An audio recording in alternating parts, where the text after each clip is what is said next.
셋과 에녹.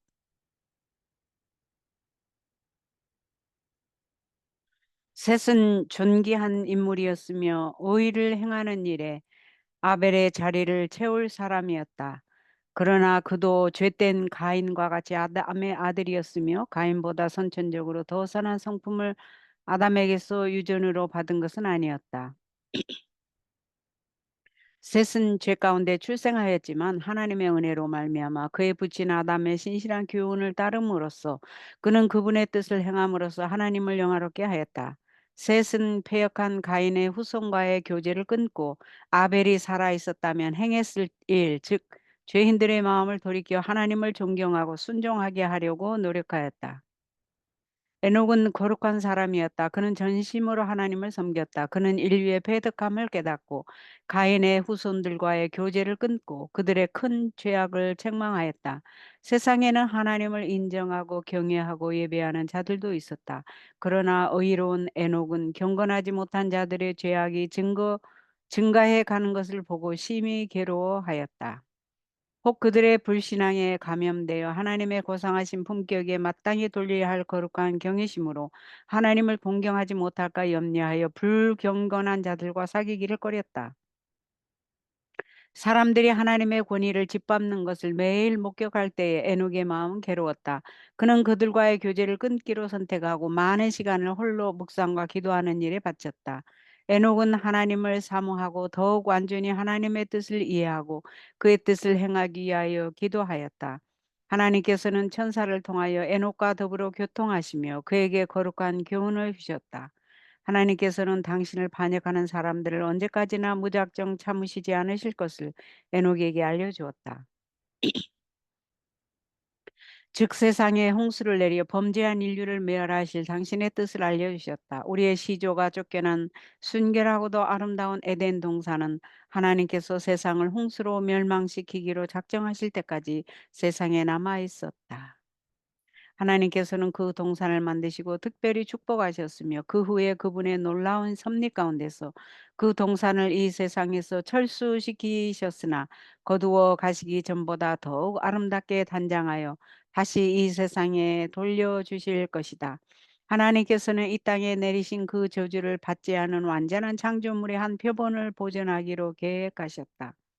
여호와께서는 에녹에게 구원의 계획을 더욱 확실히 나타내셨고 예언의 영을 통하여 홍수의 생애할 세대들을 훑어볼 수 있게 하셨고 또한 그리스도의 재림과 세상 마지막에 관련된 큰 사건들을 보여주셨다.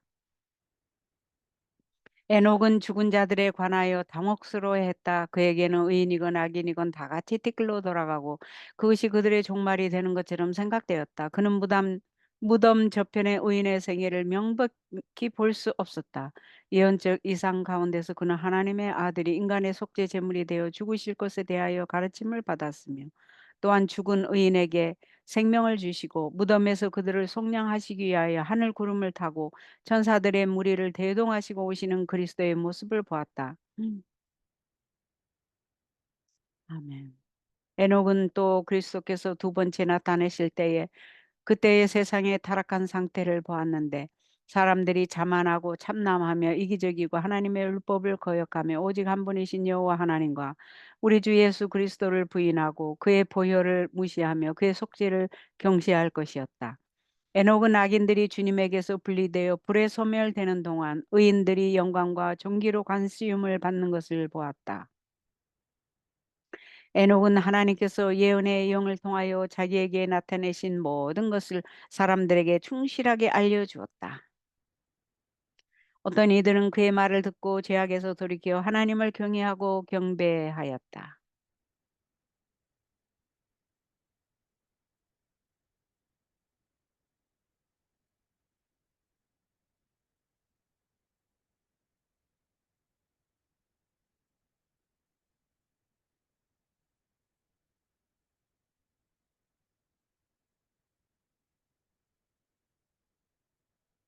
범죄, 기근, 역병. 사단은 대기권 내에서 활동하고 있으며 대기를 오염시키고 있다. 이때 우리들은 현재의 생명과 영원한 생명을 위하여 하나님을 의존하지 않으면 안 된다. 우리가 가진 신앙의 위치를 고수하기 위하여 우리들은 정신을 바짝 차리고 하나님께 온전히 헌신하고 회개하며 모든 것을 바칠 필요가 있다. 그런데 우리는 마치 마비된 것처럼 가만히 앉아 있는 듯이 보인다. 하늘의 하나님이시여 우리를 깨워 주소서. 가려 뽑은 기벌 2권 52쪽. 하나님께서는 생명과 영양의 근원의 하나인 공기를 독소로 오염시키는 어둠의 세력을 제어하지 않으신다. 대기 오염은 식물을 해칠 뿐만 아니라 인체에도 질병을 유발시킨다. 이것들은 하나님의 진노의 대접에서 땅 위에 뿌려지고 있는 방울들의 결과이며 이것은 장차 임할 무서운 재난의 희미한 예표에 불과하다. 기근이 많아질 것이다. 전염병으로 수천 명의 사람들이 생명을 잃을 것이다. 외부의 세력들과 내부에서의 사단의 활동으로 위험이 우리 주변에 편만하다. 그러나 하나님의 제어하시는 힘이 아직은 역사하고 있다. 나는 나는 하나님의 영이 지구로부터 거두어지고 있는 것을 보았다. 하나님의 계명을 무시하여 계속하여 무시하는 모든 사람들에게 하나님의 보호하시는 힘이 미국에 거두어질 것이다. 사기 행위와 살인, 각종 범죄의 소식이 매일 들려오고 있다. 불의가 너무나 보편화되어 그것이 이제는 더 이상 우리의 오간에 충격을 주지 못한다.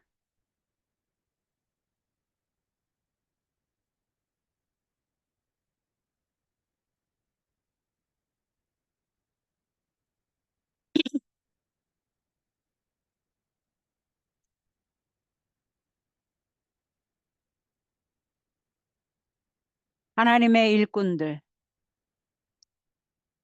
큰 추수장에서 일하는 동료들이여 우리가 일할 시간은 얼마 남지 아니하였다. 지금은 우리가 일하기에 가장 좋은 기회이므로 매 순간을 참으로 주의 깊이 활용해야 한다. 우리 구주께서는 영원군 사업에 너무도 헌신하셨으므로 피의 침례까지 받고자 원하셨다. 사도들은 그들의 주님의 열성에 사로잡혀 위대한 사업을 성취하기 위하여 확고하고 꾸준하고 열렬하게 앞으로 전진하여 정사와 권세와 공중에 있는 악의 영들을 대항하여 싸웠다. 우리는 사도 시대보다 훨씬 더 큰 열성이 요구되는 시대에 살고 있다.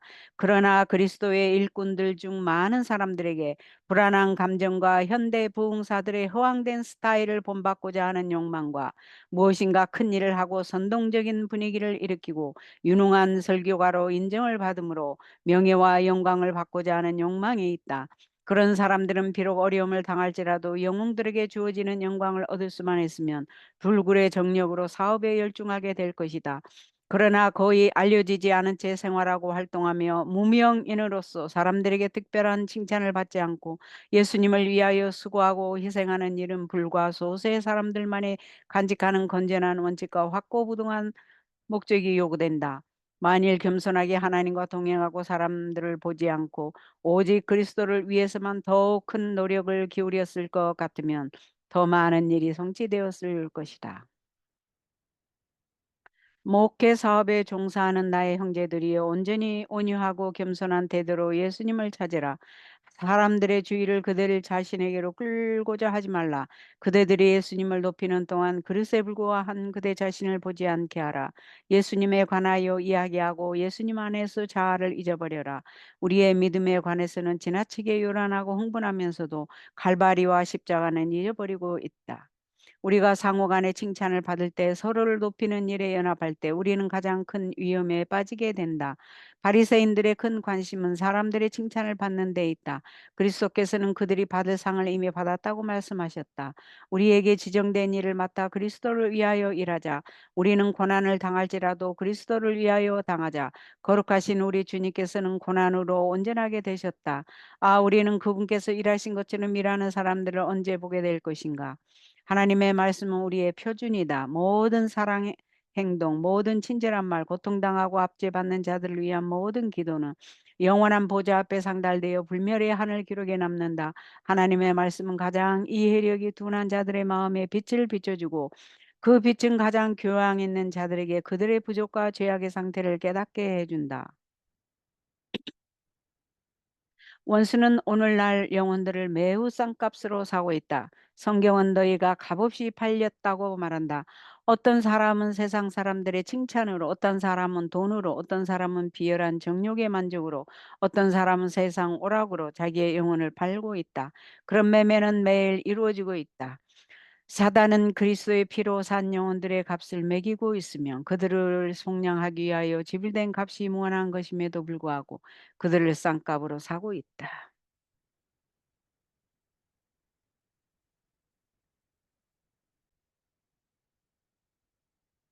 우리는 큰 축복과 특권을 받고 있다. 우리는 가장 가치 있는 하늘의 보화를 얻을 수 있다. 목사들과 백성들은 복음의 진리가 사람을 구원하지 못하면 파멸시킨다는 것을 기억해야 한다. 자비의 초청에 귀를 기울이지 않으면 가장 긴급한 호소를 미구에 들을지라도 아무런 감동을 받지 못하는 상태가 될 것이다. 우리는 하나님의 동역자로서 더욱 열렬한 경건을 소유하는 한편 자기를 높이는 일은 더욱 하지 않아야 한다. 자아를 높이면 높일수록 하나님의 영의 증언을 믿는 믿음은 더욱 감소된다. 하나님과 가장 밀접히 연결되어 있는 자들은 하나님께서 그들에게 말씀하실 때 그분의 음성을 아는 자들이다. 신령한 사람들은 신령한 것들을 분별한다. 그러한 사람들은 주님께서 그들의 결함을 지적해 주는 것을 감사하게 생각할 것이다. 그러나 자신을 전적으로 신뢰하는 자들은 하나님의 성령의 증언에 나타나 하나님을 점점 더 깨닫지 못할 것이다. 우리의 사업에는 깊은 겸비와 금식과 기도가 수반되어야 한다. 우리는 평안과 기쁨만을 기대해서는 안 된다. 때로는 슬픔도 있을 것이다. 그러나 우리가 눈물을 흘리면서 씨를 뿌리면 기쁨으로 거두게 될 것이다. 때로는 흑암과 실망의 자아 희생의 길을 걷는 자들의 마음을 점령할 것이다. 그러나 그것이 그들에게 불리한 것은 아니다. 그것은 그들로 하여금 하나님을 더욱 열렬하게 찾게 해주는 하나님의 계획일 수도 있다.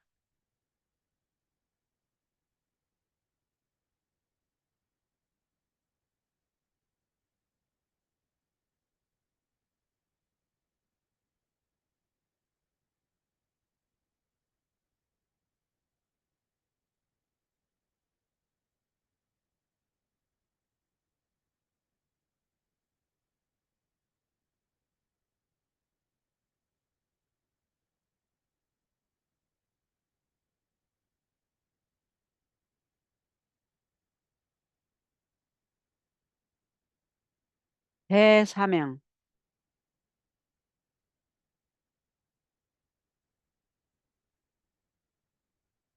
그리스도께서 돌아가신 후 제자들은 거의 낙담에 빠져 있었다. 그들의 주님은 거절과 정죄를 당하여 마침내 십자가에 못 박히셨다.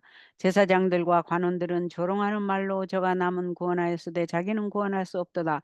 저가 이스라엘의 왕이로다. 지금 십자가에서 내려올지어다. 그러면 우리가 믿겠노라고 선언하였다. 제자들의 희망의 태양은 졌고 어두운 밤이 그들의 마음에 자리 잡았다. 제자들은 종종 우리는 이 사람이 이스라엘을 구속할 자라고 바라노라는 말을 반복하였다. 외롭고 상처받은 마음으로 그들은 푸른 나무에도 이같이 하거든 마른 나무에는 어떻게 되리요라는 그리스도의 말씀을 기억하였다. 예수께서는 여러 번 제자들에게 미래를 열어 보이려고 하셨으나 그들은 그분의 말씀에 주의를 기울이지 아니하였다. 그 까닭에 그리스도의 죽음은 그들에게 하나의 충격으로 다가왔다. 후에 그들이 과거를 회상하고 그들의 불신의 결과를 보았을 때 그들은 슬픔으로 충만하였다. 그리스도께서 십자가에 못 박히셨을 때 제자들은 그분께서 부활하시리라는 것을 믿지 않았다. 그분은 제3일에 부활하리라고 분명히 말씀하셨으나 그들은 혼란하여 그분의 뜻하신 바를 알지 못하였다. 이와 같이 이해력이 없었으므로 그들은 그분이 운명하셨을 때의 완전한 절망에 빠졌다. 그들은 처절하게 낙심하였다. 그들의 믿음은 사단이 그들의 앞길에 던진 그늘 저편을 꿰뚫어 보지 못하였다. 그들에게는 만사가 모호하고 신비한 것처럼 보였다. 그들이 구주의 말씀을 믿었더라면 얼마나 많은 슬픔을 면할 수 있었을 것인가. 실망과 슬픔과 낙담에 빠진 제자들은 다락방에 함께 모여 문들을 굳게 닫고 그들의 사랑하는 스승의 죽음이 자신들의 운명이 되지는 않을까 두려워하였다. 구주께서는 부활하신 후 바로 이곳에서 그들에게 나타나셨다. 구주께서는 제자들의 앞에 놓인 사업을 위해 그들을 준비시키고자 40일 동안 지상에 머물러 계시면서 지금까지 그들이 이해할 수 없었던 것을 설명하셨다. 그분의 초림, 유대인들이 당신을 거절한 일, 그리고 그의 죽음에 관한 예언들의 대하여 말씀하시고 그 모든 세목들이 성취된 것을 보여주셨다. 그분은 이 예언의 성취를 장차 그들의 수고에 따를 능력의 보증으로 생각해야 한다고 말씀하셨다. 우리는 다음에 말씀을 본다. 이에 저희 마음을 열어 성경을 깨닫게 하시고 또 이르시되 이같이 그리스도가 고난을 받고 제3일에 죽은 자 가운데서 살아날 것과 또 그의 이름으로 죄 사함을 얻게 하는 회개가 예루살렘으로부터 시작하여 모든 족속에게 전파될 것이다. 그리고 그분은 부언하신다. 너희는 이 모든 일의 증인이라. 그리스도께서 제자들과 함께 보내신 날들 동안 그들은 새로운 경험을 얻었다. 사랑하는 주님께서 일어난 모든 일에 비추어 성경 말씀을 설명하시는 것을 들었을 때에 그분에 대한 그들의 믿음은 더할 수 없이 견고하게 되었다. 그들은 나의 의리한 자를 내가 안다고 말할 수 있는 경지에까지 이르렀다. 디모데후서 1장 12절에 나온 말씀이었죠. 그들은 그들의 사업의 성질과 범위를 깨닫고 그들에게 위임된 진리를 세상에 선포해야 한다는 것을 깨닫기 시작하였다. 그리스도의 생애의 사건들, 즉 그의 죽음과 부활, 이러한 사건을 지적하는 예언들, 구속의 경륜의 오묘, 죄를 사하시는 예수님의 능력 등 저희가 목격한 이 모든 것들을 세상에 알려야 하였다. 그들은 평화의 복음과 회개와 구주의 능력을 통한 구원을 선포해야 하였다. 그리스도께서는 승천 직전 그의 제자들에게 사명을 맡기셨다. 그분께서는 그들에게 영생의 보물을 세상의 유산으로 남기신 그 유언의 집행자들이 되어야 한다고 말씀하셨다. 그대들은 세상을 위한 나의 희생의 생애의 목격자들이었다고 그분은 말씀하셨다. 그대들은 이스라엘을 위한 나의 수고를 알고 있다. 비록 내 백성의 생명을 얻으러 내게 오지 않았어도, 비록 제사장들과 관원들이 기록된 대로 나에게 행했어도, 비록 그들이 나를 거절했어도 아직도 그들에게는 하나님의 아들을 받아들일 수 있는 기회가 주어질 것이다. 그들은 그대들은 내가 자기 죄를 자복하고 나에게 나오는 사람들을 즐겨 용납하는 것을 보았다. 내게 오는 사람을 나는 결코 버리지 않을 것이다. 나는 나의 제자인 그대들에게 이 은혜의 기별을 위탁한다. 나의 기별은 유대인과 이방인들에게, 첫째는 이스라엘에게, 그리고 모든 나라와 방언과 백성들에게 모두 전해져야 한다. 모든 믿는 사람들은 한 교회에 모이게 될 것이다. 복음 전도 사명은 그리스도의 왕국의 대선교 헌장이다. 제자들은 영혼들을 위하여 열심히 일하고 만민에게 은혜의 초청을 전해야 하였다. 그들은 사람들이 찾아오기를 기다리지 말고 기별을 가지고 사람들에게 나아가야 하였다. 제자들은 그리스도의 이름으로 사업을 전진시켜야 하였다. 그들의 모든 언행은 죄인을 구원하는 큰 힘을 가진 그분의 이름에 관심을 집중시키는 그런 것이 되어야 했다. 그들은 그들의 신앙을 은혜와 능력의 근원 되시는 그리스도께 고착시켜야 했다. 그들은 그분의 이름으로 아버지께 간구해야 하였고 그러하였을 때 그 기도는 응답받을 것이었다. 그들은 아버지와 아들과 성령의 이름으로 침례를 베풀어야 하였다. 그리스도의 이름은 그들의 표어요, 그들을 구별하는 휘장이요, 연합의 띠요, 행동의 방향을 결정하는 권위요, 성공의 근원이 되어야 하였다. 그분의 이름과 명각이 없는 것은 어떤 것도 그분의 나라에서는 인정되지 않을 것이었다. 그리스도께서 제자들에게 내 이름으로 나아가 믿는 사람을 모두 교회로 모으라고 말씀하셨을 때에 그분은 단순성을 유지해야 할 필요를 그분에게 분명히 제시한 것이다. 허식과 자랑을 적게 하면 할수록 선을 위한 그들의 가만은 더욱 클 것이었다. 제자들은 그리스도께서 말씀하신 것과 동일한 단순성을 가지고 말해야 하였다. 그들은 예수께서 가르치셨던 그 교훈을 가지고 청중들에게 감명을 끼쳐야 하였다. 그리스도께서는 그의 제자들에게 그 사업이 쉬울 것이라고 말씀하시지 않으셨다. 그들은 그들을 대하는 거대한 악의 연합을 보여주셨다. 그들은 정사와 권세와 이 어둠의 세상 주관자들과 하늘에 있는 악의 영들과 싸워야 하였다. 그러나 그들은 홀로 싸우도록 버려둔 바 되지 않을 것이었다. 그분은 당신께서 그들과 함께 할 것이며 그들이 믿음으로 나아간다면 전능자의 방패 아래 일하게 될 것이라고 보증하셨다. 그분은 그들에게 용감하고 강건하라고 명하셨는데 이는 천사들보다 더 강하신 하늘의 군대 장관이 그 대열에 함께 계실 것이기 때문이었다. 그분은 그들의 사업에 딸을 박해해 대처할 만반의 준비를 갖추어 놓으셨고 사업의 성공을 친히 책임지셨다. 그분의 말씀을 순종하고 그분과 연합하여 일하는 한 그들은 실패할 수 없었다. 그분은 그들에게 다음과 같이 명하셨다. 모든 나라에 가라. 사람이 사는 세상 끝까지 가라. 그리고 내가 그곳까지 그대들과 함께 하리라는 것을 확신하라.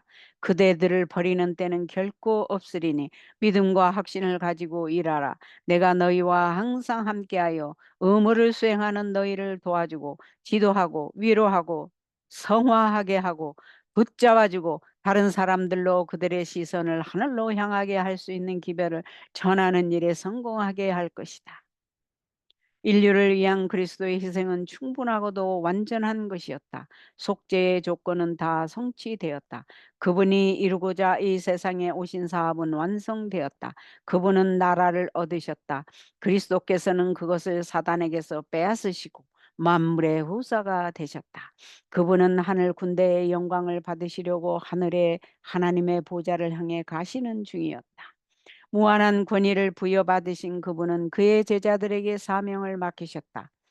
그러므로 너희는 가서 모든 족속으로 제자를 삼아 아버지와 아들과 성령의 이름으로 집례를 주고 내가 너희에게 분부한 모든 것을 가르쳐 지키게 하라. 볼지어다 내가 세상 끝날까지 너희와 항상 함께 있으리라. 마태복음 28장 19절에서 20절. 그리스도께서는 제자들을 떠나시기 직전에 다시 한번 당신의 나라의 속성을 말씀하셨다. 그분은 전에 그것에 관하여 그들에게 말씀하셨던 것을 생각나게 하셨다. 그분은 이 세상에 현세적 나라를 세우는 것이 당신의 목적이 아니라고 선언하셨다. 그분은 다윗의 보좌에서 지상의 군주가 되어 통치하도록 임명받으신 것이 아니었다. 제자들이 주께서 이스라엘 나라를 회복하심이 이때이니까 하고 예수께 물었을 때 그분은 때와 기한은 아버지께서 자기의 권한에 두셨으니 너희의 알 바 아니요 라고 대답하셨다. 사도행전 1장 6절 7절. 그분이 그들로 알 수 있도록 계시하신 그 이상의 장래에 대하여 알려고 하는 것은 필요하지 않았다.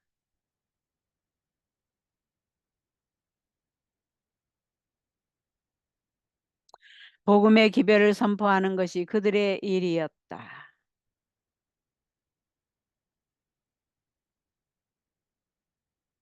눈에 보이는 그리스도의 임재는 제자들에게서 떠나고 있었으나 새로운 능력이 그들에게 부여될 것이었다. 성령이 그들에게 충만히 임하여 그 사업을 위해 그들을 인칠 것이었다.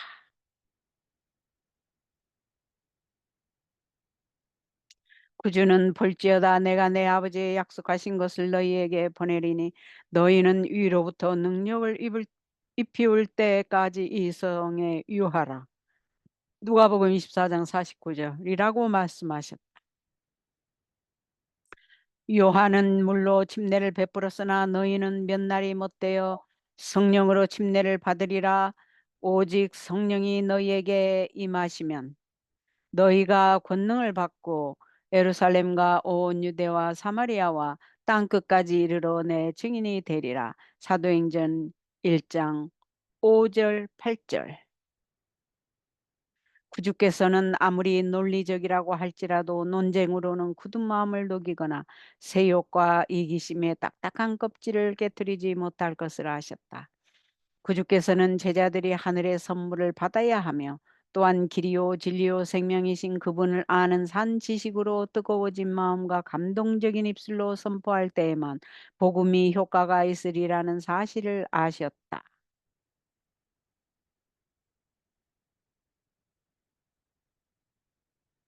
제자들이 자신들에게 위탁된 사업을 수행하는 일에는 큰 능력이 요구될 것인데 이는 죄악의 조수가 극도로 험하게 그들을 엄습할 것이기 때문이었다.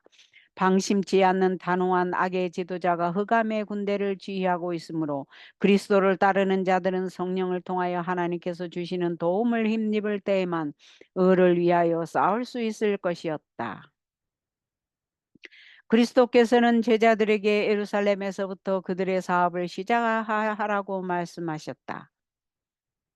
그 도시는 오랫동안 인류를 위한 그분의 놀라운 희생의 무대가 되어 왔었다. 바로 그곳에서 인성을 쓰신 그분이 사람들과 함께 다니시고 담화도 하셨지만 하늘이 얼마나 가까이 내려왔는지를 분별한 사람은 거의 없었다. 그곳에서 그분은 정죄되어 십자가에 못 박히셨다. 예루살렘 성에는 나사렛 예수가 메시아임을 은밀히 믿는 사람들도 많이 있었고 제사장들과 관원들에게 속임을 당한 사람들도 많이 있었다. 그들에게 복음을 전해야만 하였다. 그들은 회개의 요청을 받아야 하였다. 오직 그리스도를 통하여 죄사함을 얻을 수 있다는 놀라운 진리는 명백히 증거되어야 하였다. 그리고 지난 몇 주 동안의 장렬한 사건들로 인해 예루살렘 전체가 소동하고 있는 때에 제자들은 전도를 통해 가장 기쁜 감명을 끼치게 될 것이었다. 그의 지상 봉사 기간에 예수께서는 제자들에게 너희는 죄의 속박에서 세상을 구하는 이 사업에 나와 하나가 되어야 한다는 것을 끊임없이 제시하셨다. 그분은 열둘과 또 후에 70인을 보내어 하나님 나라를 선포하게 하실 때 그들의 할 일은 그가 알려준 그것을 다른 사람에게 전하는 것임을 가르쳐 주셨다. 그분은 그 모든 사업을 통하여 각자 봉사하도록 그분을 훈련시키셨으므로 그들의 수요가 증가함에 따라 사업은 점점 확장되어 마침내 세상 끝까지 미치게 될 것이었다. 그분이 그를 따르는 자들에게 주신 마지막 교훈은 그들이 구원의 기쁜 소식을 세상에 전하도록 위탁받았다는 것이었다. 그리스도께서 아버지께로 올라가실 시간이 이르자 그분은 제자들을 저 멀리 베다니까지 데리고 가셨다. 예수께서 그곳에 멈추시자 제자들은 그분 주위에 모여 들었다. 마치 당신의 보호에 대한 보증인 것처럼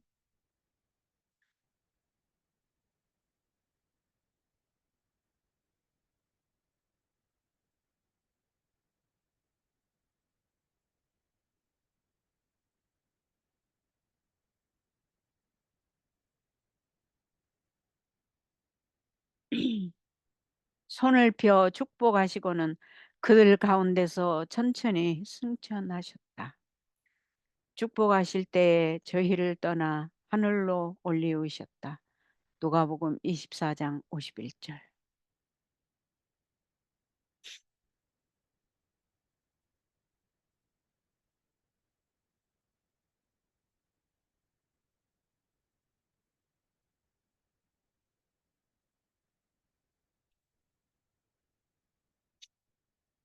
제자들이 승천하시는 주님의 마지막 모습을 보고자 계속 위를 주시하고 있을 때 기뻐하는 하늘 천사들의 대열이 그분을 영접하였다.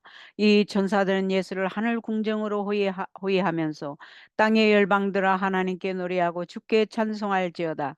하늘들의 하늘을 타신 자에게 찬송하라. 너희는 하나님께 능력을 돌릴지어다.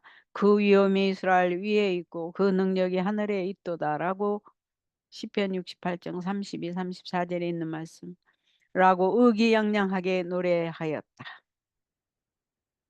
제자들이 여전히 하늘을 열심히 쳐다보고 있었는데 그때에 흰옷 입은 두 사람이 저희 곁에 서서 가로되 갈릴리 사람들아 어찌하여 서서 하늘을 쳐다보느냐 너희 가운데서 하늘로 올리우신 이 예수는 하늘로 가심을 본 그대로 오시리라. 사도행전 1장 10절 11절 말씀이라고 말하였다. 제자들은 그리스도의 재림의 약속을 항상 새롭게 마음에 간직해야 하였다. 그들이 본 하늘로 승천하신 그 예수는 이 땅에서 그분의 사업에 헌신한 사람들을 당신께로 데려가시려고 다시 오실 것이다. 볼지어다 내가 세상 끝날까지 너희와 항상 함께 있으리라고 말씀하셨다. 바로 그 같은 음성으로 그분은 그들을 하늘 왕국에 있는 그분께로 환영한다고 말씀하실 것이다.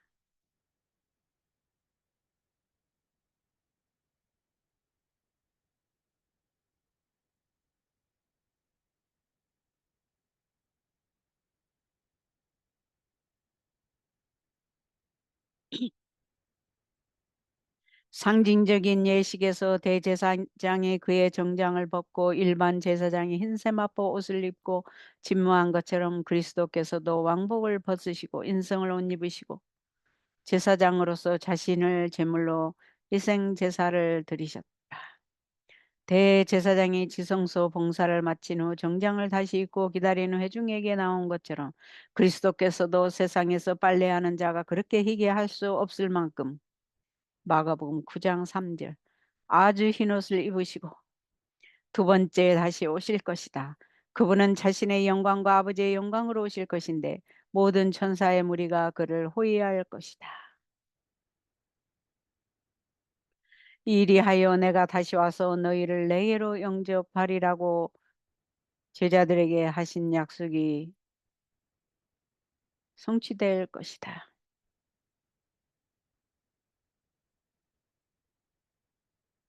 그리스도께서는 당신을 사랑하고 당신을 기다린 사람들에게 영광과 존귀와 불멸의 면류관을 씌워주실 것이다.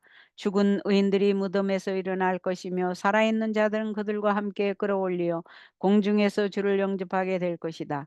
그들은 이 땅에서 들어본 어떤 음악보다도 더 감미로운 다음과 같은 음성을 듣게 될 것이다. 그대들의 싸움은 끝났다. 내 아버지께 복받을 자들이여 나하와 장세로부터 너희를 위하여 예비된 나라를 상속하라. 제자들이 주께서 돌아오시리라는 소망으로 매우 기뻐한 것은 당연하였다.